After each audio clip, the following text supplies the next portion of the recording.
Oh, God. All right, moving on to the Crown Jewel preview and predictions here. We will start, because we just got to get through it. Hopefully by the end of this weekend, we'll get through it. Crown Jewel triple threat, United States Championship, Carmelo Hayes, LA Knight, and Andrade El Idolo. This, Jason, on Friday night, I said it on X when I was very much looking forward to the match. The seventh game was the most disappointing in the entire seven-match series for both Carmelo and Andrade. Though predictable, man, did that shit fall flat on its face on Friday night, man. LA Knight, the special guest referee, he didn't even bother to take off his glasses, his belt, his vest. He did by the end of the match when he delivered BFTs to everybody.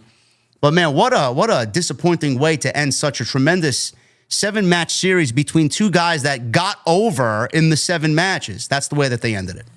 Yeah, but you know what? One thing I was really hoping for is that Andrade and Carmelo Hayes would have the chance to go out on a PLE and actually have a match without being interrupted by commercials. And so now they're going to have that chance. Now, LA Knight is in there as well, and I think it's going to be a really good match. But now they finally have the chance to go out there on a big show that isn't SmackDown and have a match. So I'm happy about that. I have a question, though. Have we not seen LA Knight beat both these men already on TV in individual matches? He has. He's beaten both of them. Yes. Okay, so the champion has already beaten these two men, and they've been fighting for the right to challenge for the championship again. And now LA Knight faces them both at the same time, even though he's already beaten them before.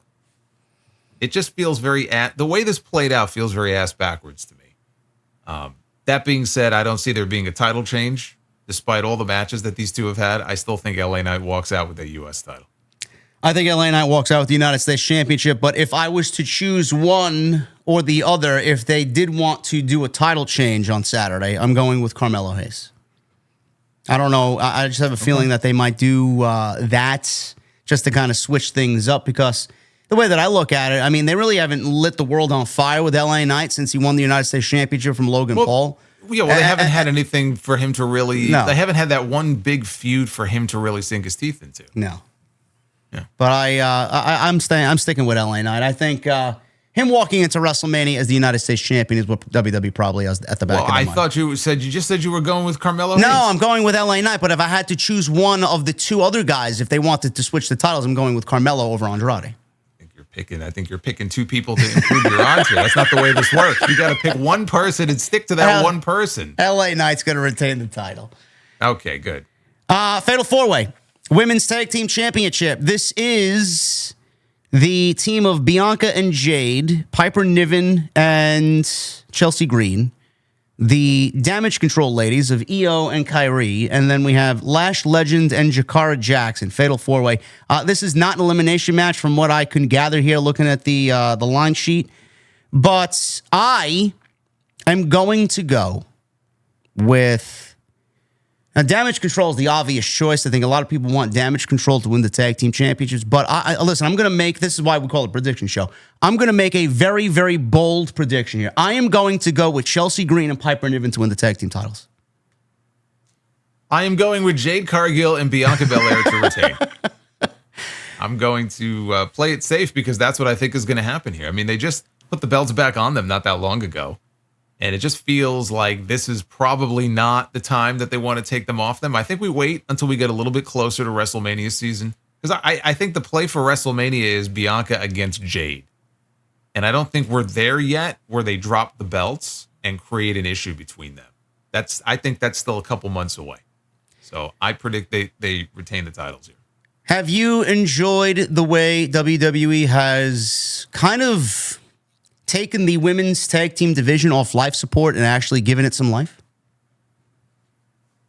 No, because have they given it life? I mean, they've tried to a little bit, but I don't really see it as being all that much more spectacular than it was before. So they've tried, but I still see it as something that's overall just DOA. And I actually think that they have taken someone in Bianca Belair and made her into insignificant. Less of a star she feels like than she was before.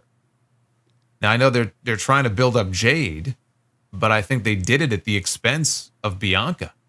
And so the quicker they can kind of get to whatever the next phase of this is going to be, the better it'll be for her, because she just feels, like you said, completely. This is the most insignificant that she has ever been in her entire run on the main roster so far. And this is a woman that was in a WrestleMania main event pretty early, I would say, right? It was into her main roster run, because that was in 2021.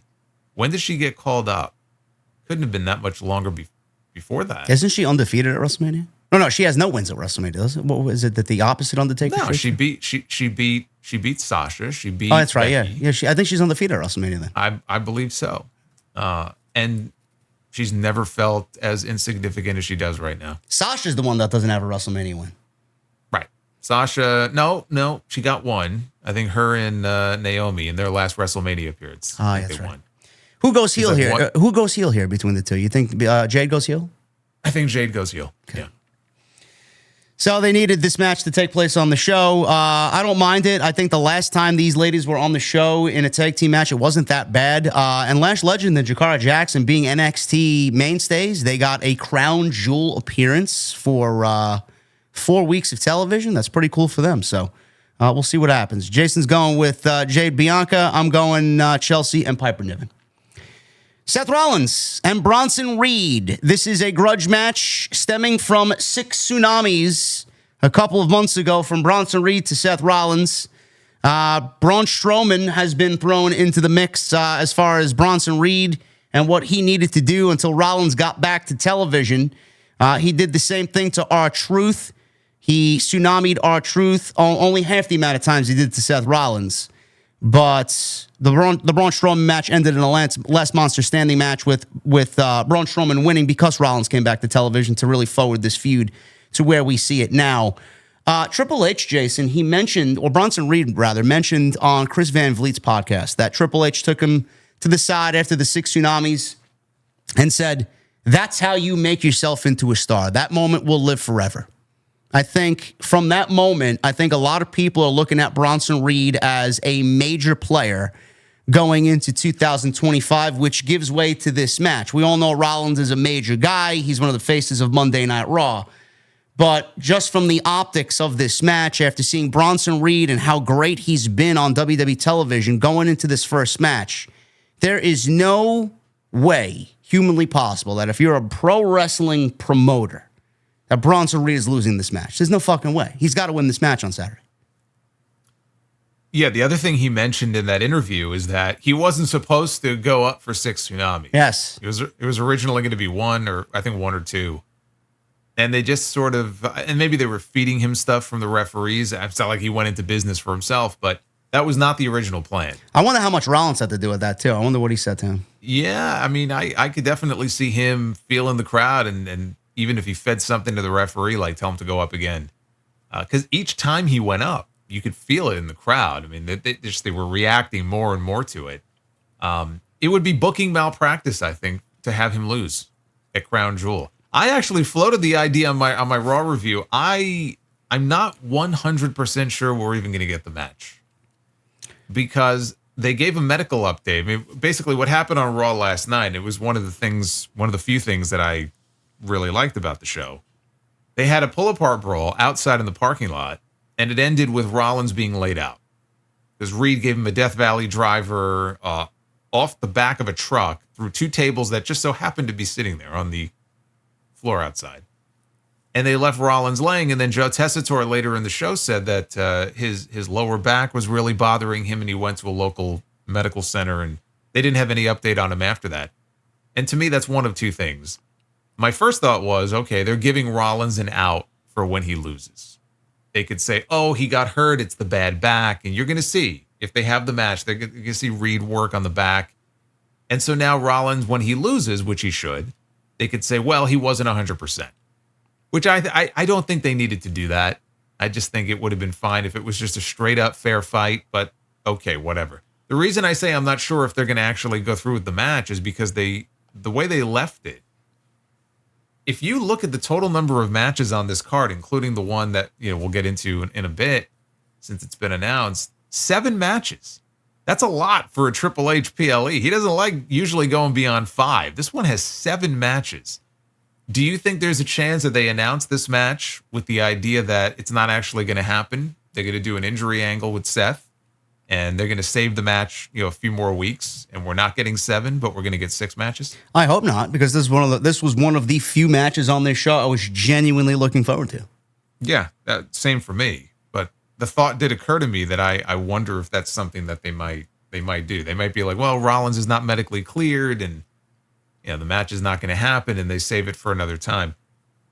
Assuming it does happen, though, Reed, I think, is going to win.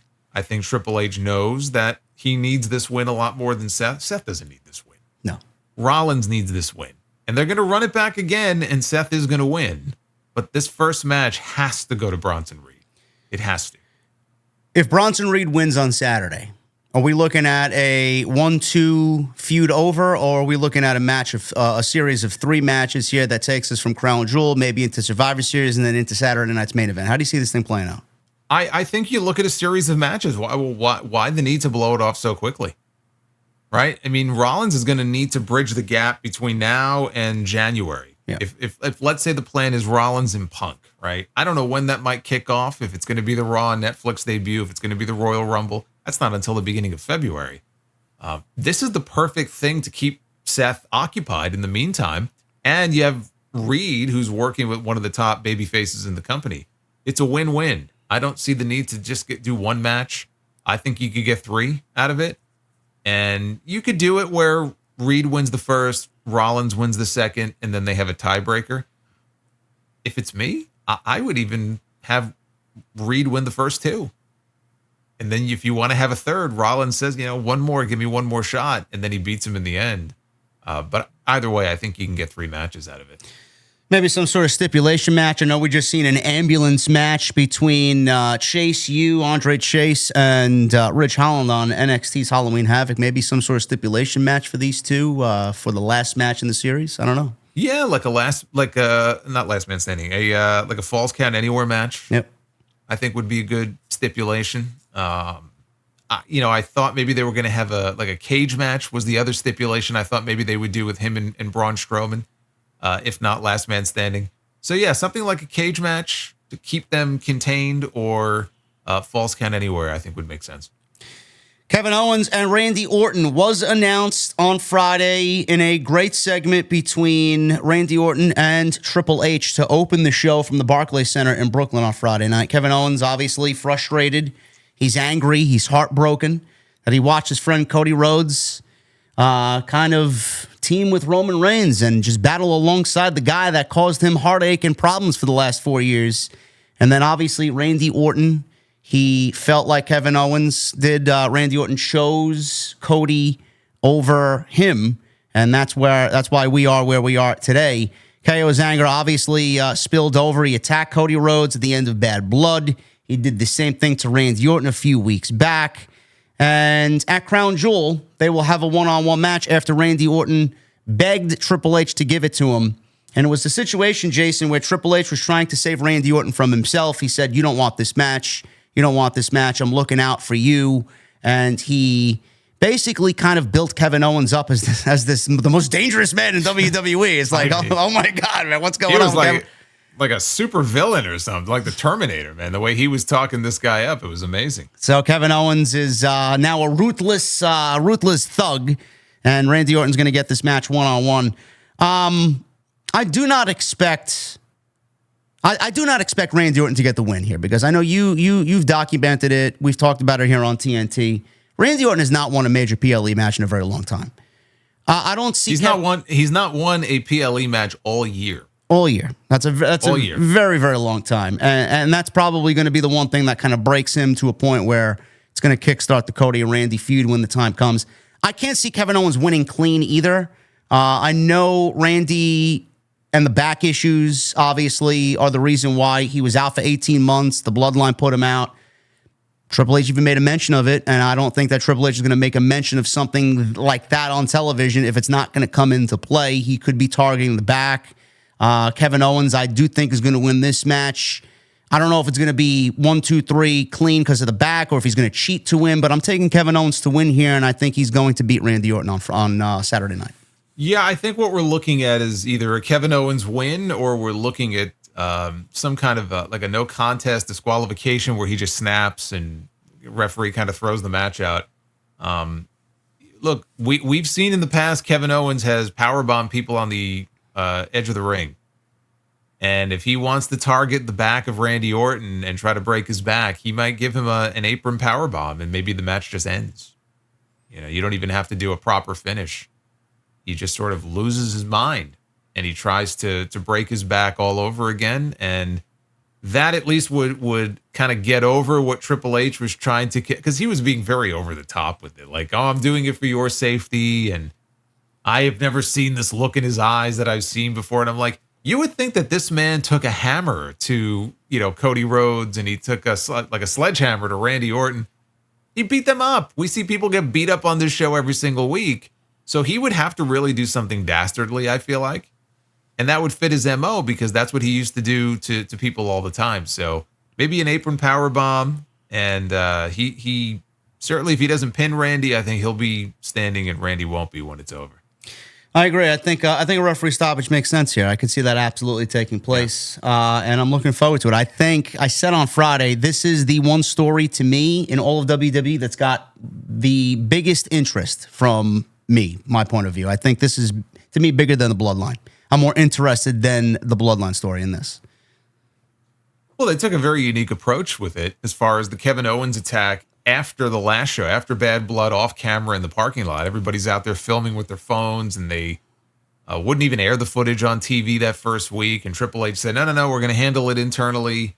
It's a different approach that WWE typically doesn't do, and Kevin has been sending in promos and videos ever since. I was surprised that they actually added the match to the show, to be honest with you, because I thought after that last Kevin Owens promo where he said, I don't know when or if you're going to see me again, I thought that was their way of keeping him off television for a few weeks and delaying the inevitable match and skipping Crown Jewel and then maybe doing it at Survivor Series. So that surprised me that they're just bringing Owens back this quickly. But yeah, I can't see Randy Orton just beating him. I just don't know what purpose that would serve. No, Kevin Owens is going to win, and I'm going to be very interested to see what they do personally there. Crown Jewel Championship for the women. Liv Morgan and Nia Jax. Now, this is a matchup between two heels, which is not particularly exciting. Oh, joy. Yeah, this is great. I know. I can't wait to see the indifference from the Saudi crowd. Jax obviously has Tiffany Stratton in her corner. Liv Morgan, Dominic Mysterio in her corner. Stratton, we've seen tease the cash-in several times, and we don't even know if she's going to be there or not, but I'm assuming they'll tease another cash-in on Tiffany Stratton for sure.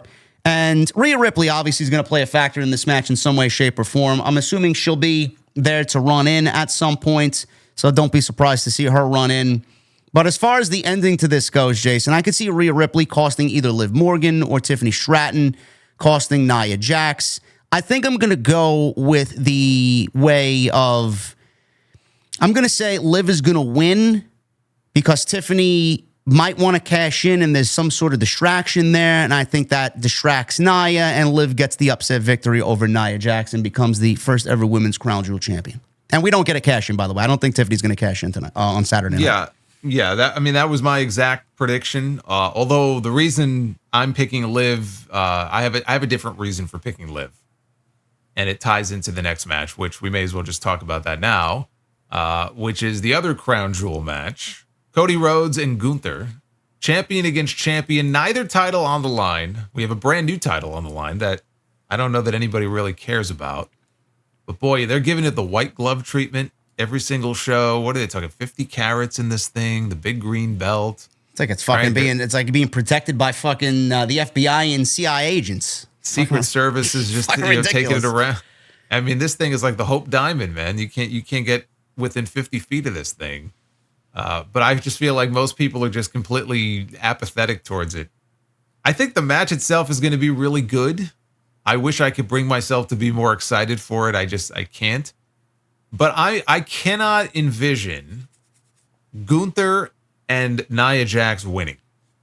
Because the last time they were in Saudi Arabia, they both won King and Queen of the Ring. And I just find it impossible to believe that on the very next show, they're going to have, again, two heels, but the same people are going to win these crown jewel titles.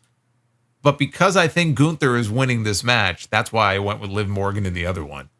Because that one really could go either way, but I just cannot envision a scenario where Gunther and Nia win again on the same show. That's a good way to look at it, honestly. Yeah. I mean, would you not be surprised by that if they had Gunther and Nia? I wouldn't. No. I don't see them doing that. Honestly, I think that's ridiculous to have that happen back in May, and then you're going to do the same thing in November. No. Yeah, no.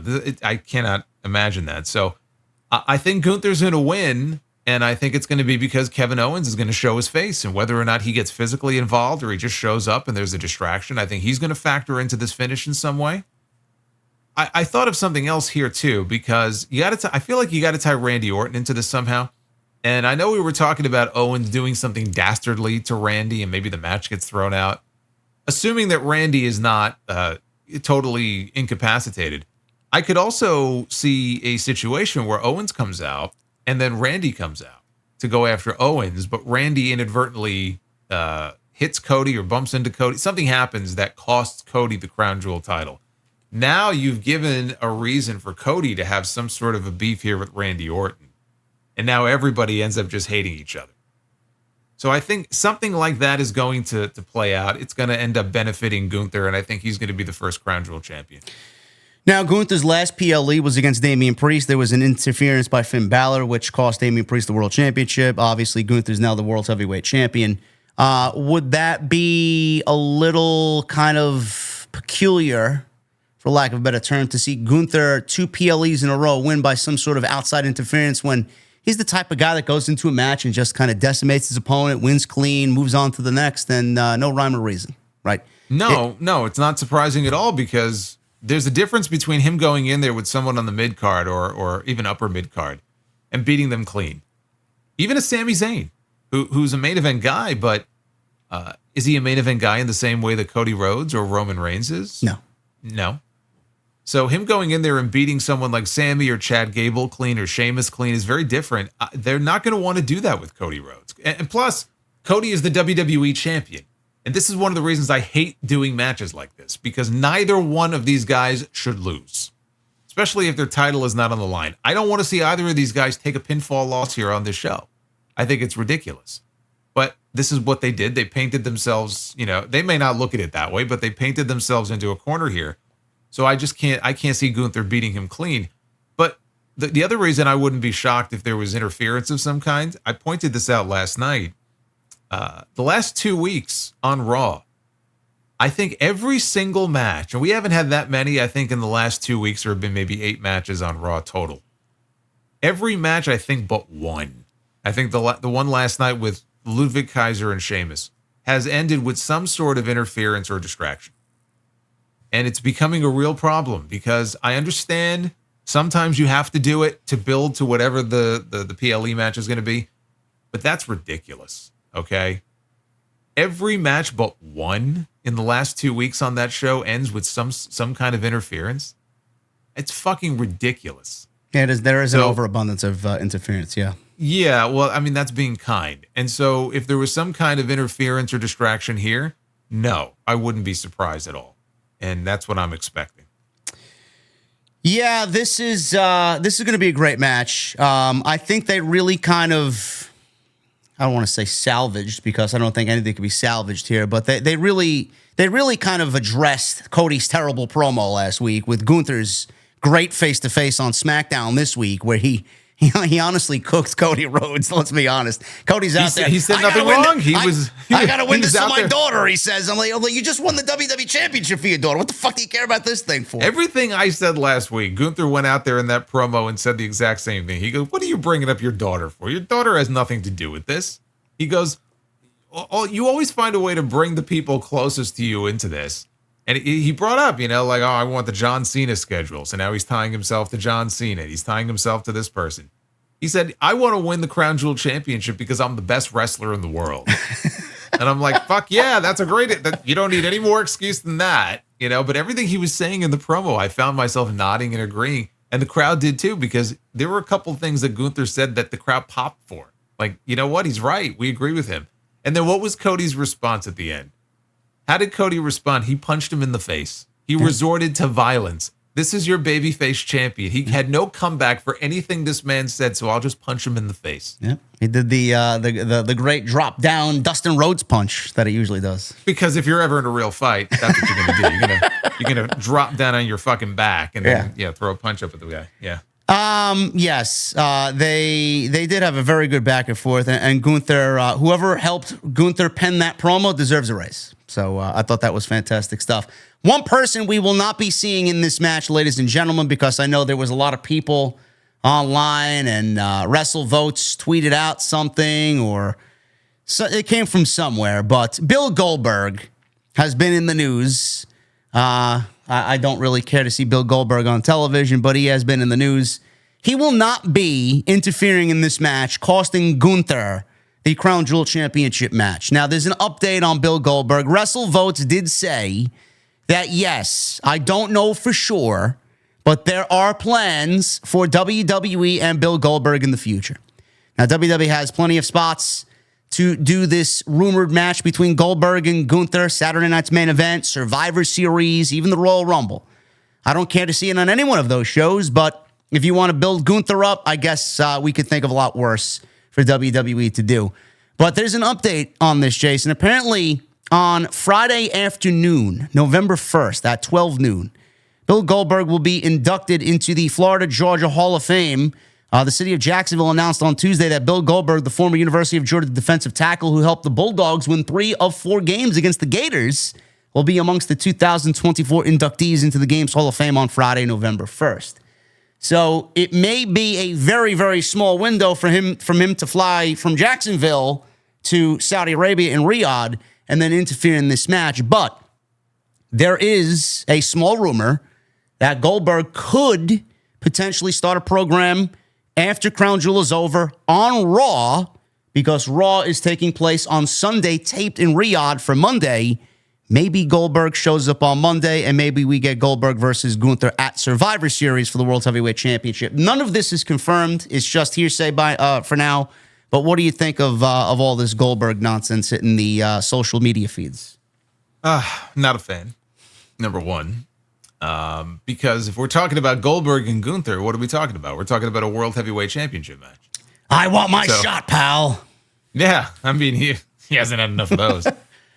So, yeah, I don't care to see it. I could see where some people, there would be an appeal. If they need an opponent for him before they do Gunther and Damian Priest, which is the rumored Saturday night's main event match, that's not until mid-December, which would leave Survivor Series open. I don't know what their plan is for CM Punk at Survivor Series. I know there was talk about him maybe challenging for the World Heavyweight Championship. That, to me, is another one of those situations where it's like you're kind of painting yourself into a corner here, unless you really think they're going to put the belt on Punk, which I don't think they are. So I don't know how realistic that match is. If they don't do Gunther and Punk, there's no obvious match for Gunther, although, hey, Dominic did beat Damian Priest last night. Oh, please. Right? He had to prove that he could beat a former world heavyweight champion if he wanted to get consideration from Adam Pearce for a title shot, and he pinned him. Now, of course, he pinned him, and then he got his fucking ass kicked immediately after that, and the show went off the air with the guy who just lost smiling. So what a win for Dominic, but he did win.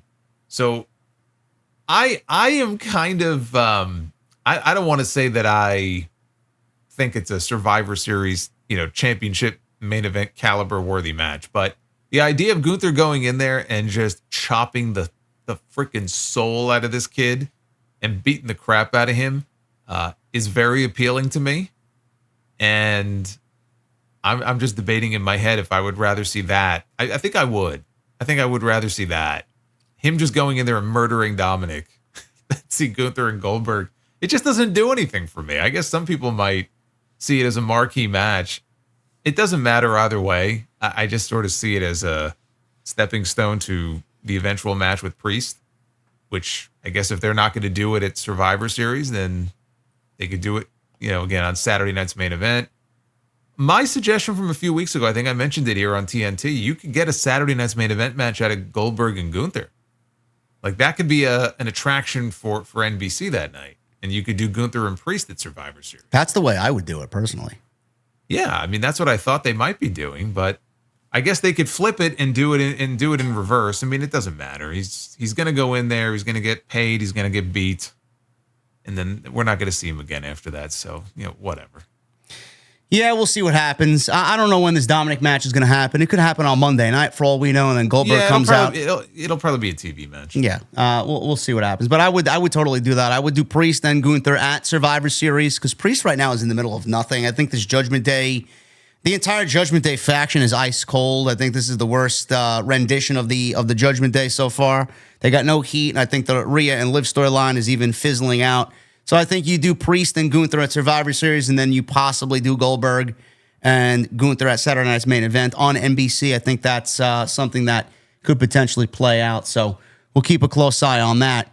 That's 6 matches, but according to Jason in the spoilers, which I haven't read yet, there is a match that is seemingly official for the show, and it's Bloodline, Roman and the Usos, the original Bloodline, against the new Bloodline of, I guess, Solo. To me, I haven't read it yet. Solo, Jacob, and Tamatonga, and leaving poor Tangaloa outside of the ring and doing nothing. Well, I don't know about that because it's listed right now. It's not really a spoiler anymore because on WWE.com on the Crown Jewel page, that's right there at the top, they added it. I guess after what happened on Raw last night, the way that last segment was left, where Jimmy said to Jay, okay, see, I told you, family only. It's got to be you, me, and Roman. And then Jay was like, okay, or yeet, or whatever he said. He speaks in riddles now. I guess that was sort of the official confirmation, and then they posted it after that. But it's a 6-man tag. They don't specify in the listing who the 3 members of the Bloodline are going to be because all 4 of them are in the graphic. I guess Jacob is good to go to travel there, I guess. So we don't know what combination it's going to be. Obviously, Solo, I have to think Jacob will be in there, and then Tamatonga, and then you leave Tongaloa on the outside to just, whatever, look dumb, take a bump, whatever. Yeah. I logically look at this and go, if you're going to get a War Games match, you don't have the baby faces go over here in this match because then you have no need to do a War Games match. So you have to have the new Bloodline, the Timu Bloodline, you have to have them go over here in this match. Absolutely. So yeah, so that's the only outcome to me that really makes sense. I mean, tit for tat. Jay got his title taken from him by the Bloodline. Jay ruined the Bloodline for the tag team title, so I would say the Bloodline gets their win back at Saudi. And because of the way things played out on Raw last night with Sami Zayn, and he's another one. If they do this match, I can't imagine that he's not on the show because he's always so beloved over there. I'm sure they would want him on there.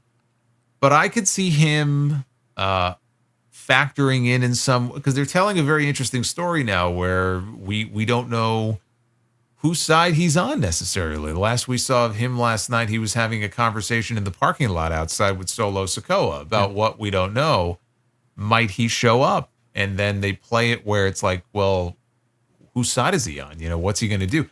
Because Roman and the Usos are going in undermanned. Even if it's a 6-man tag, if you have all 4 of them there, it's essentially 4-on-3. I just don't see them winning this match. I think that the new Bloodline has to win, put more heat on them, and that then leads into whatever the direction is going to be for War Games, which I imagine is Roman, Jimmy, Jay, and Sammy against the new Bloodline.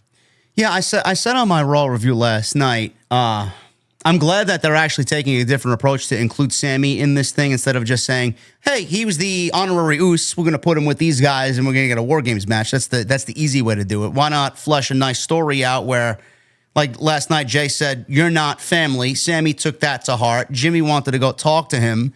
And by the time he went to go talk to him, he was shown in the parking lot talking to Solo Sikoa. Who approached who? How did that all come about? Nobody knows. He just walked into it. So I said last night, Roman makes everything feel important because he's Roman Reigns. Jey Uso is his own man. Jimmy now is back, and he's back with his brother, and we got that bond tied together again. But with Sammy involved, there's no better man than Sami Zayn because where the others don't bring it, Sammy brings a different level of emotion to the entire storyline. And I think when Sammy is included, the overall emotion in the storyline is going to be taken to the next level because when he was there, it started out fun and games, and he was the honorary Uso. He was looking for his T-shirt. He wanted to be acknowledged, and then he saw the manipulation tactics, and he started to see how the inner workings of the Bloodline worked. And then we got that incredible moment at the Royal Rumble where he turned on Roman, and then he got beat up with Kevin Owens. That's the emotion I'm talking about. That's the emotion he brings to the storyline. So I'm glad that they're taking this route. But for you, Jason, what did you think about the way that they went about it? Were you surprised that they took that route? And how do you think all of that came about? Was it Sammy going up to Solo, or was it Solo going up to Sammy? Because the way that I envisioned it was Solo is obviously playing games, and he's playing mind games with Sami Zayn, but Sammy wants to see what Jay is talking about firsthand, because he said last night he's worse than Roman, and Sammy doesn't believe that. So now maybe Sammy wants to see that firsthand and wants to kind of get into the lion's den and see what Jay is actually talking about, believe it firsthand, and then join the Bloodline. How do you see it playing out? Yeah, I mean, I see it as maybe a case where Sammy, whoever approached who first, but Sammy is basically trying to tell him, look, because he told this to Jay in the promo earlier in the show, you don't have to be a part of this. Like, this doesn't involve you. You're your own man now. Like, this is not your fight. This is not your battle. And maybe he was trying to tell Solo that. Like, look, your issues are with Roman, right? He's a piece of crap. You don't have to involve Jay in this. He's doing his own thing. He's got no dog in this fight. So maybe it was that kind of conversation that Jay may not feel that way. But maybe it's as simple as that. But I like it because we don't know. And like you said, it would have been freaking lazy for them to just add him to the match. So this adds another wrinkle to it. And we got a month to go until Survivor Series, which means 4 weeks of television where they have to keep our interest level up for this. We may not get Sammy officially linking up with the baby faces if he's going to be in the War Games match until like the very last minute. They could milk this story until the very last minute and then have him, in that match on their side and keep people guessing for the next few weeks and give us more of these Bloodline segments with Sammy and Jay or Sammy and Roman. The Bloodline, I argue, was at its absolute peak when they had Sami Zayn as the honorary Uso. When they were referring to him as the honorary Uso, he got the shirt and everything, and he was out there with them, cracking him up on TV every week. That was when the Bloodline reached its peak. So him being back in the storyline, I love, because that's when I found it to be the most entertaining. And you got television that you have to, episodic television here that you have to build week to week. You've got to try to make this interesting. You can't just keep giving us Solo Sikoa Bloodline beatdowns every single week. You got to have more than that. And here you've got a lot of history and story between Sammy and all of these guys. So why not tap into that and keep people guessing? I wasn't expecting it. It caught me off guard, but I'm really happy they're doing it. And curious to see if he shows up on Saturday, because I would be surprised if he's not in Saudi at all on that show. I mean, do you think he'll at least make an appearance? He will be. I think he will be there. Yeah. Is Kevin Owens going to play a factor in thinking along the lines of, well, Cody teamed with Roman, now I got my best friend teaming with Roman in the Bloodline against the Solo Bloodline? Is that going to factor into anything Kevin Owens is thinking in his storyline? Well, I joked about it. I said, boy, Kevin Owens is going to be really pissed when he sees Sami Zayn talking to Solo, because it's going to kind of set him off. But no, he's got his own thing going. Like, do I think he's going to attack Sami? I don't. I don't think they're going to mix the two stories. I said it more in a joking way last night. But no, I don't see him factoring into this in any kind of meaningful way, unless they share if they're backstage at the same event, like on Saturday, if they're both there. Maybe they bump into each other in the back, but I don't see Owens getting involved in this story. What did you think of the ending to SmackDown in New York with the Motor City Machine Guns? I guess we'll end with this. We're both going with the Renegade Bloodline, the new Bloodline led by Solo Sikoa in this match, if it does take place on Saturday night. What did you think of the Motor City Machine Guns? The Great Value Bloodline. The Great Value Bloodline, yes. Yeah. Got a few different names. Wish Bloodline, Timu Bloodline. Yeah, Timu Bloodline, Yeah. The Motor City Machine Guns winning the tag team championships on Friday night. It was met with great praise, because who doesn't like the Motor City Machine Guns? Sabin and Shelley, just unbelievable performers. Respected. Apparently, a lot of people, based on social media, don't like the Motor City Machine Guns. The fact that they won the belts. Well, I mean, because they want to go and compare it to everything else, and then we're at the forefront of, these guys said this over here, but this is okay when WWE does it. It's fucking, you can't escape it. We loved it. For obvious reasons, we loved it. The tag team championships didn't really mean anything on the Bloodline. They took them off the Bloodline to forward a revenge storyline angle for Jey Uso getting his championship, the Intercontinental title, taken away from him. And that was because of Jacob Fatu. Not even because of Solo Sikoa, because Solo Sikoa moved Jey out of the way from the Braun Breaker Spear, and Jacob Fatu looked at Solo. You didn't do it. I'm going to do it. I don't give a shit what you said. So he ruined it. Jey got his title taken away. Jey showed up on Friday night. Was it rushed? Sure. I didn't expect the Bloodline Motor City Machine Guns match to happen on Friday night and the same night they won the number one contendership, but it did. So Jey was there, and he helped Motor City Machine Guns win the tag team championships, and he got his revenge. I don't see what the problem is. We got the tag team championships off a team that wasn't doing anything with them. They were basically props. Also, we established the Motor City Machine Guns as a top act in a new company that a lot of people don't know who they are or what they're about. Now they look important because they're the tag team champions. And Jey Uso got his revenge. So, Jason, we played out 3 different aspects on WWE TV, and it made sense, all the logic in the world, and people still found some ways to complain about what they did. What did you think of this, and why did people go so heavy in the criticism? Well, because I think there is fair criticism here. So you can't sit there and say that there was people finding ways to hate it. There's no reason to hate it. You had a team come in that it took 18 years for them to get to WWE. You could have taken the time to tell the story of, okay, it took 18 years for these guys to make it here. And now they have one goal in mind, which is to win these tag team titles and then play it out over a period of months. You could have told that story and taken the time to do that. Absolutely. I also think that they were absolutely overshadowed at the end there because the focus was clearly on the Bloodline stuff. I mean, they got their little pyro celebration, then they were gone, and then it was, immediately to Jey Uso in the ring. And the big takeaway from the end of the show wasn't even that they won the tag team titles. It was that Jimmy and Jey reunited and they hugged in the middle of the ring. So anybody who wants to criticize it for those reasons, fair play. I think that those are valid criticisms that you could say if you did not like the end of the show. That being said, I loved it. I loved it. That was not enough to get me to sit here and complain and hate on what they did because I was this is a situation that I just never imagined that we would see to begin with. Think of where we were at the beginning of this year. When TNA rebranded all of their belts, they got all new belts, and then Scott D'Amore was taking pictures with everybody with their belts. I think the Machine Guns were 2 people he took pictures with. That's how we started this year. And now, if you would have told me that before the year was over, they would be the tag team champions on SmackDown, I would have said, pass the pipe. Okay, this doesn't seem realistic. So, on a personal level, as I look at these two and I know their story and how long it took them to get here, I'm happy. I'm genuinely happy for these two. And they're not old men, but they aren't young either. And so it's like, okay, they've took them a long time to get here. Now they're here. So they put the belts on them. And now they're going to be kind of the flag bearers of that tag team division. This automatically now puts them in the mix with the Street Profits. And we saw them beat DIY, but we may see them wrestle them again in the future. The problem is, as I look ahead, because you got to take yourself out of the moment and say, okay, now what? They have a tall order ahead of them because there's not much of a tag team division. This was the peak. They won the belts. Great. But okay, now where do they go? Who are all the challengers that are going to occupy them now for the next 6-9 months?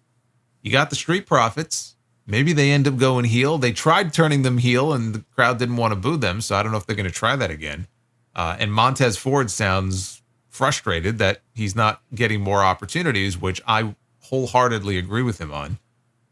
You got DIY, you've got Waller and Theory, who have been on the verge of breaking up for about fucking 12 months now. They still haven't pulled the trigger on that. What other teams outside of the Bloodline, what other teams are we looking at right now on SmackDown that you could think of? Who are we missing? Baron Corbin and Apollo Crews. Try again. Well, we don't even know if DIY is going to be a team because they kind of tease something going on there. I don't know. Legado, I guess. We got Legado, yeah, right? Legado, yeah. Okay, fine. Legado del Fantasma. I'm sorry. Yeah, Los Garza. I'm sorry. I stand corrected. It's sad. The tag team scene right now, especially on Fridays, it's sad.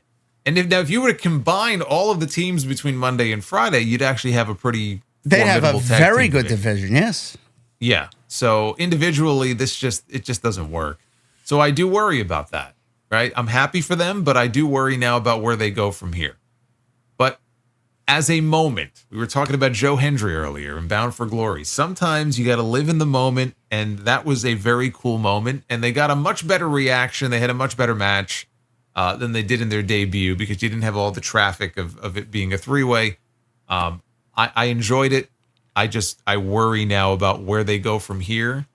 But the titles were tools. They were props in the Bloodline story. Same thing with the Intercontinental title. I know Rikishi went on his podcast, and of course he was very upset that they took the title away from Jay, the Yeet Man. He was complaining about that.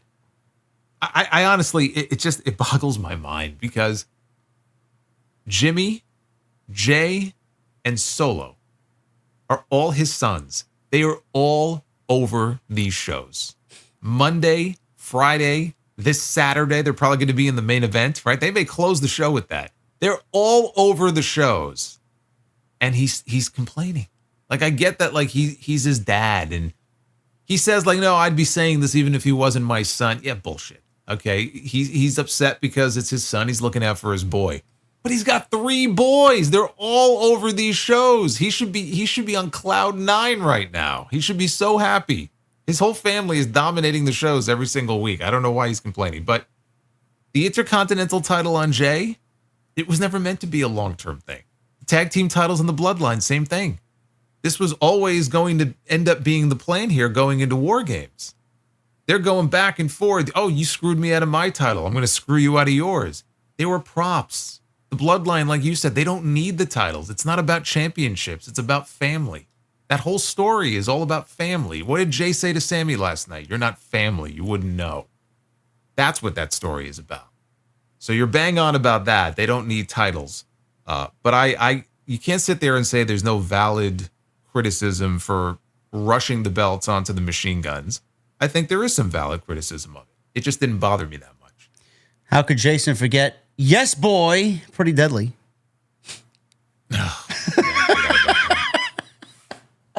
You got me on that. You got me on that. See, Are they doing another had, concert?